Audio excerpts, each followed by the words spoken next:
Millet Marvels, changing the way world eats by Tenali Double Horse. Weight ఎత్తుతారా? ఖచ్చితంగా ఆ?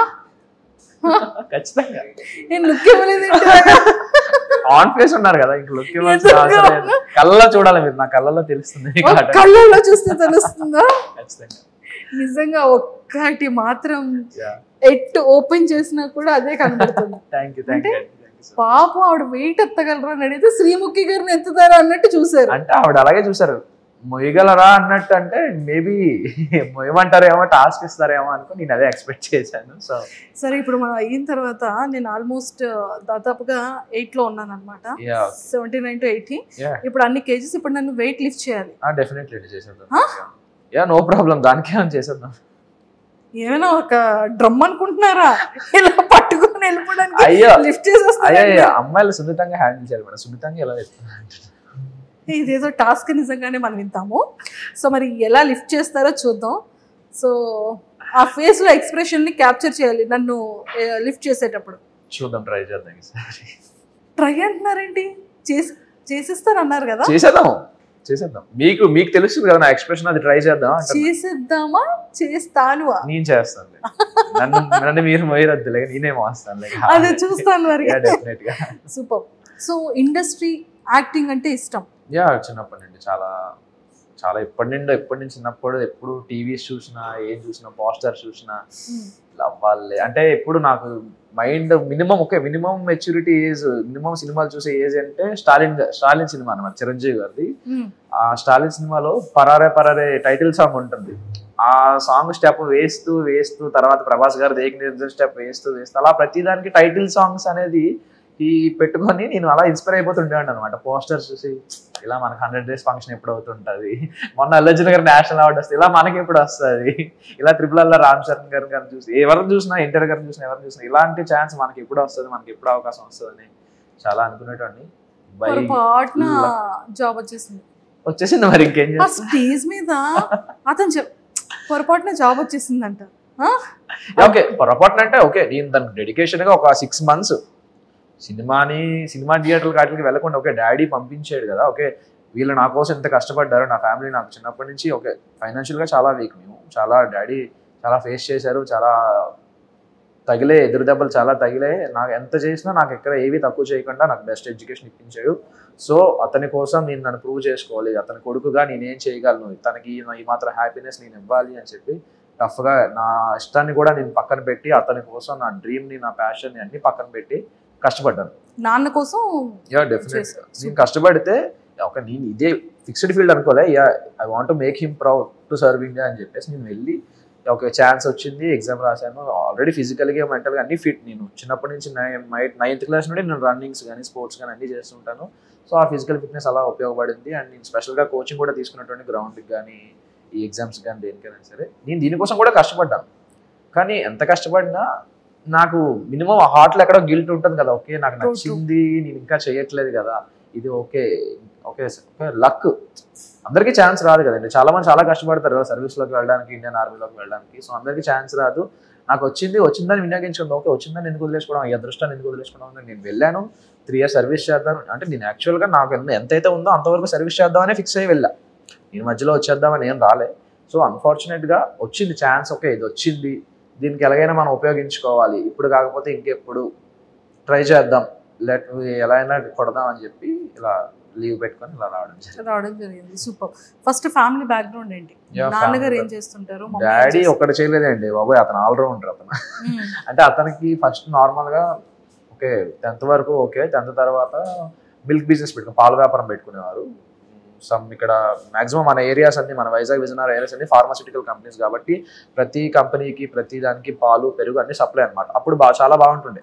తర్వాత కొంతమంది బ్యాక్ స్టాపింగ్ చేయడం వల్ల డాడీకి చాలా మంది వెన్నుపోటు పొడిచి, అప్పుడు డాడీ కూడా చిన్నప్పుడే పెళ్ళి అయిపోయింది అనమాట. సో వాళ్ళకి అందరిని నమ్మేసేవారు ఈజీగా, ఎవరు ఏం చెప్తే అది నమ్మేసి వాళ్ళకి డబ్బులు ఇచ్చేసి సో మొత్తం చాలా జీరోకి వచ్చేసాం, బాగా డౌన్ అయిపోయింది మొత్తం ఫ్యామిలీ పొజిషన్. చాలా మంది డౌన్ అయిపోతే అప్పుడు మా తాతయ్య, మా నాన్నమ్మ, మా చిన్న తాతయ్య, మా చిన్నాన్నమ్మ వీళ్ళందరూ సపోర్ట్ ఇచ్చి, మా ఫ్యామిలీ మొత్తం అందరూ సపోర్ట్ ఇచ్చారు, ఇలా కాదు ఇది అని చెప్పి అంత డౌన్ దిగిపోయిన తర్వాత కూడా ఈ బౌన్స్ బ్యాక్ అనమాట. తర్వాత ఓన్లీ నా మీద ఆశలు పెట్టుకొని మొత్తం ఫ్యామిలీ మొత్తం నా గురించి డాడీ చాలా కష్టపడి చాలా చేసిన తర్వాత ఈ ఫీల్డ్ తర్వాత ఆటో వచ్చారు, ఆటో తర్వాత వ్యాన్ నడిపేవారు, తర్వాత క్యాబ్ చేసేవారు. ఇప్పుడు క్యాబ్ మొత్తం నాకు జాబ్ వచ్చిన తర్వాత క్యాబ్ కూడా అమ్మేసి ఇప్పుడు ఒక 2 షాప్స్ పెట్టుకున్నారు ఊర్లో. 2 షాప్స్ పెట్టుకొని కొంచెం mummy house wife, home maker.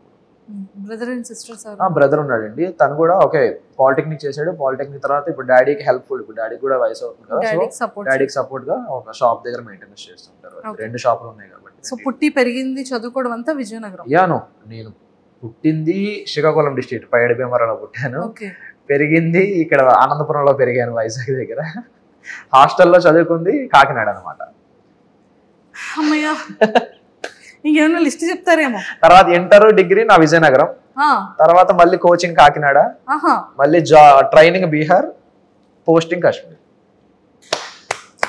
So మొత్తానికి కాశ్మీర్. అమ్మో, గన్స్ అన్ని చాలా సేఫ్ అండ్ సెక్యూరే కదా? కాశ్మీర్ అంటే సుస్సు వచ్చేస్తుంది. మరేం చేయలేదు, తప్పదు మరి. సరే, డాడీకి ఆర్మీ అంటే ఇష్టమా? He want to be proud, నన్ను ప్రౌడ్ గా చూడాలనుకునేవారు. ఒక దేశానికి సేవ చేస్తే, నా కొడుకు దేశానికి సేవ చేస్తే చూడాలంటున్నారు. హీ వాంట్ టు బి ఒక మంచి ఒక సర్క్యులర్ ఇన్స్పెక్టర్ అయినా, ఒక ఇన్స్పెక్టర్ రేంజ్ లో చూడాలనుకునేవారు నన్ను. అతను ఎప్పుడు తనకి పోలీస్ అంటే ప్యాషన్, డాడీకి పోలీస్ అంటే చాలా ఇష్టం. ఆ ఇష్టంతో డాడీ కోరికను నెరవేర్చడం కోసం ఈ ఫీల్డ్ లో నాకు కూడా ఉంటుండే చిన్నప్పుడు. హీరో ఫీలింగ్ ఉంటుంది కదా, మనం కూడా అది కూడా సినిమాల ద్వారానే. పోలీసు ఓకే, సినిమా చూస్తే పోలీస్ ఎంత పవర్ ఉంటుంది, అది కూడా సినిమాల ద్వారా వచ్చినవి. సోల్జర్ సినిమాలు కానీ, ఇవి సినిమాలు కానీ, ఇవన్నీ చూసి అది కూడా సినిమాల ద్వారా వచ్చిన ఇన్స్పిరేషనే. ఓకే, అప్పుడు నా పేరు సూర్య ఆయిల్ ఇండియా రిలీజ్ అయినప్పుడు మాత్రం ఆ లూప్ లో, ఆ సోల్జర్ సాంగ్ అలా లూప్ లో పెట్టుకుంటూ వినేటండి అనమాట ట్రాన్స్ లో. So super. సో ఆర్మీలో మీది ఏంటి కేటగిరీ? కానిస్టేబుల్ అండి, సోల్జర్, జస్ట్ సోల్జర్. ఇప్పటి వరకు అయితే లేదు, ప్రాక్టీస్ ట్రైనింగ్ లో ఉంటుంది. కరెక్ట్ గానే మరి బుల్లెట్ ప్రాపర్ గా వెళ్తుంది. దానికోసం మాకు స్పెషల్ గా ట్రైనింగ్ కూడా ఉంటుంది. కరెక్ట్ గా వెళ్ళడానికి అసలు ఏం చేయాలి అనేది కూడా ట్రైనింగ్ ఉంటుంది. ఇప్పుడు డైలాగ్ చెప్పాలి. ఎప్పుడు వచ్చాం కదన్నా, బుల్లెట్ దిగిందా? అది రెడీ. ఇప్పుడు డైలాగ్ చెప్తున్నారు చూడండి, రెడీ. ఎప్పుడు వచ్చాం అనేది కాదండి, బుల్లెట్ దిగిందా లేదా, అది మన పాయింట్ అసలు. సూపర్. సో మరి పవన్ కళ్యాణ్ గారు కూడా అంటే పేరు అనగానే ఆటోమేటిక్ అది ఏంటో వెళ్ళిపోతుంది. ఫస్ట్ షాట్ కూడా అదే, నాకు రాగానే బీజేపీ వేశారు, గబ్బర్ సింగ్. పవన్ కళ్యాణ్ గారు పేరు ఏంటి? రియల్ నేమేనా? దానికి మా బాబాయ్కి థ్యాంక్స్ చెప్పాలి. ఇక్కడ అనుకున్నారు కదా, మా బాబాయ్కి థ్యాంక్స్ చెప్పాలి. చిన్నప్పుడు పేరు పెడుతుంటే ఏం పేరు పెట్టాలి, ఏం పేరు పెడతారు అనుకుంటే పంతులు గారేమో పాతో పలికే పేరు పెట్టాలమ్మా అంటే పవన్ అని అన్నారు మా పెదనాన్న. మా బాబాయ్ ఏమో లేదు పవన్ కళ్యాణ్ అని పెట్టండి బాగుంటది హీరో. మీ బాబాయ్ గారి ఫేవరెట్ హీరో ఏమో? డెఫినెట్ గా మా బాబాయ్ die hard fan power star గారికి. అన్న కొడుకుని కూడా అలాగే చూడాలనుకున్నారు, మరి అదే దారిలోకి వచ్చేస్తున్నాడు మరి కదా. సూపర్. సో మొత్తానికి అయితే ఇది చాలా బాగుంది. సో మీరు ఆర్మీకి వెళ్ళి ఎన్ని ఇయర్స్ అవుతుంది? నేను 23లో వెళ్ళాను. 24 ఈ లాస్ట్ ఇయర్ ఇప్పుడు 24 నవంబర్లో కాశ్మీర్ వెళ్ళాను. ఇంకా కాశ్మీర్లోనే చేస్తున్నాను. 25 ఇప్పుడు ట్రైనింగ్ అంతా బీహార్లో అయింది. మధ్యలో ఎలక్షన్ డ్యూటీ కోసం కాదు. పవన్ కళ్యాణ్ గారు బీహార్ కూడా చాలా డేంజర్ అంటారు. Bihar danger, but training area కదా, సో నో ప్రాబ్లం. బయటికి ఎలా ఉండదు కదా, పర్లేదా? ఎక్కడ పడితే అక్కడే చేసేస్తారంట కదా. వాళ్ళు నక్సల్స్ ఎక్కువ బీహార్లో. చాలా డేంజర్ ఏరియాలు తొక్కొచ్చారు మీరు. చాలా చాలా ఎన్నో చూసొచ్చా, పడిపోయా అలాంటి విషయాల్లో. సూపర్. సో మొత్తానికైతే +2 తర్వాత సెలెక్ట్ అయ్యారా? లేదు, నేను ఎంఎస్సీ చేస్తున్నప్పుడు నాకు ఇది వచ్చింది. ఓ, అయితే చిన్న బాబాయ్ కాదు. నాకు 23, నాకు 14కి 10th అయిపోయిందండి. 14కి 10th అయిపోయింది. చెప్తున్నా కదా చారి గారు అర్జెంట్ గా చెప్తున్నా కదా, రూల్లో లేదు కదా, యాజ్ ఎ గవర్నమెంట్ రూల్ 14కి లేదు కదా. లేదు, 14, 15 కదా 10th. మెట్రికులేషన్ 14కి 15కి అవ్వాలని రూల్. చాలా తెలివి ఉంది, అన్నీ ఇక్కడ యూజ్ చేస్తున్నారా? సూపర్. సో వాట్ ఎవర్, మా అందరికీ కూడా చాలా చాలా హ్యాపీగా ఉంది. నిజంగానే ఒక ఆర్మీ ఆఫీసర్ నిజంగా దేశానికి ఎంత ఇంపార్టెంటో అలాంటి వాళ్ళకి కూడా ఎంతో మంది వాళ్ళ వీడియోస్తో మమ్మల్ని ఇన్స్పైర్ చేస్తూనే ఉంటారు. ఆ యూనిఫామ్ ఉన్న రెస్పెక్ట్ అలాంటిది, దానికి ఉన్నటువంటి గౌరవం కానీ, అంటే జనాలు ఎంతమంది ఎలాంటి సెలబ్రిటీస్ ఎంత ఇష్టమైన వాళ్ళు ఉన్నా ఆ యూనిఫామ్ తో క్యాప్ పెట్టుకుని పర్సన్ వచ్చారంటే ఆటోమేటిక్ గా చేయలేదు. స్పెషల్ రెస్పెక్ట్ ఉంటుంది. స్పెషల్ రెస్పెక్ట్ ఉంటుంది. చాలా ఫేస్ అలాంటి మేము బయట డ్యూటీస్ చేస్తున్నప్పుడు, రోడ్ల మీద వాటి మీద డ్యూటీలు సెల్యూట్ చేస్తుంటే వచ్చి మాకు సెల్యూట్ చేస్తారు. అప్పుడు మా డ్యూటీలో ఉన్న కష్టం అంతా ఒక 6 hours 5 hours నించిపోయి ఉండిపోవాల్సి వస్తుంది. బుల్లెట్ ప్రూఫ్ జాకెట్స్ గన్స్ అన్ని పట్టుకొని పైన హెల్మెట్ ఒక 4 kgs ఉంటుంది అది వేసుకొని అలా 5-6 hours అలా స్టాండింగ్లో ఉండాల్సి వస్తుంది.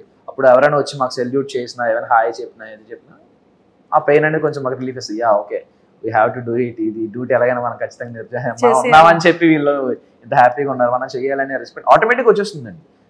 దానికి సపరేట్గా ప్యాషనే అవసరం. అక్కడ మనం వెళ్ళామంటే మనకు వచ్చేస్తుంది ఖచ్చితంగా వచ్చేస్తుంది. మనలో మన మాట అంటే ట్రైనింగ్ టైం అయిన తర్వాత లేకపోతే బయట నించోబెట్టేటప్పుడు బుల్లెట్ ప్రూఫ్ డ్రెస్ వేసేటప్పుడు రివాల్వర్ చేతికి ఇచ్చేటప్పుడు ఎవరైనా కనిపించేటప్పుడు ఇంకా చిన్నోడిని డాడీ కోరిక కోసం ఇక్కడికి వచ్చాను, చాలా రెస్పెక్టెడ్ గా చేస్తున్నాను, ఒక రెస్పాన్సిబిలిటీగా చేస్తున్నాను, నాకు ఇంకా హీరో అవ్వాలని బ్యాలెన్సింగ్ ఉంది, ఈ బుల్లెట్ ప్రూఫ్ డ్రెస్సులు వేసి చేతిలో గన్న పెట్టి ఏంటో ఇది పాయింట్లో నుంచి షూట్ చేస్తాను, నువ్వు అక్కడే ఉండి నేను ప్రాపర్ గా వేస్తాను అనేటట్టు ఉంది నా పరిస్థితి. అనుకున్నారు ఎప్పుడైనా? లేదండి, అలా ఇప్పుడు నిజంగా అలా అయితే ఎప్పుడు అనుకోవాలి. సర్వీస్ చేస్తున్నప్పుడు భయపడకూడదు. ముందు ట్రైనింగ్ లో మనకు మళ్ళీ మన మాట ముందు మనకు ట్రైనింగ్ లోనే తీసేస్తారు. నీకు ఏదైనా నువ్వు ఎంత భయస్తుడమైనా నువ్వు ఏం చేసినా ట్రైనింగ్ లో అటు తాటి తీసి వదిలేస్తాడు అంతే. అంటే ఒక రాటు తేరిపోయిన రాయిలా తయారు చేస్తారు మనకి ఎలా అయినా సరే. ట్రైనింగ్ ఎన్ని గుడ్లు తిన్నారు చెప్పండి? గుడ్లో రోజుకో 2 ఉంటాయి కదా ఖచ్చితంగా, రోజుకి 2 బాయిల్డ్ ఎగ్స్ ఖచ్చితంగా. అండ్ మాకు స్పెషల్ డైట్ కూడా మాకు ఇంకా సరిపోకపోతే మేము ఇంకా స్పెషల్ గా మేము చేసుకుంటాం బాయిల్స్ చేసుకుంటాం.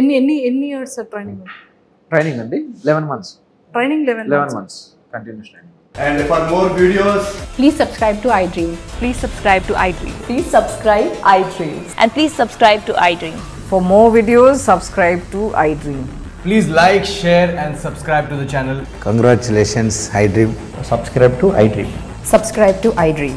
So subscribe to iDream Media. iDream ki iDream team andarki huge congratulations. Please subscribe iDream Media. Please subscribe to iDream. Subscribe iDream. Please subscribe to iDream. iDream అంటే నా కళల ఛానల్ సబ్స్క్రైబ్ చేసుకున్న నోరు తిరుగుతలేదు, మీరైతే గంట గుర్తు కొట్టండి. For more such videos, please subscribe to iDream.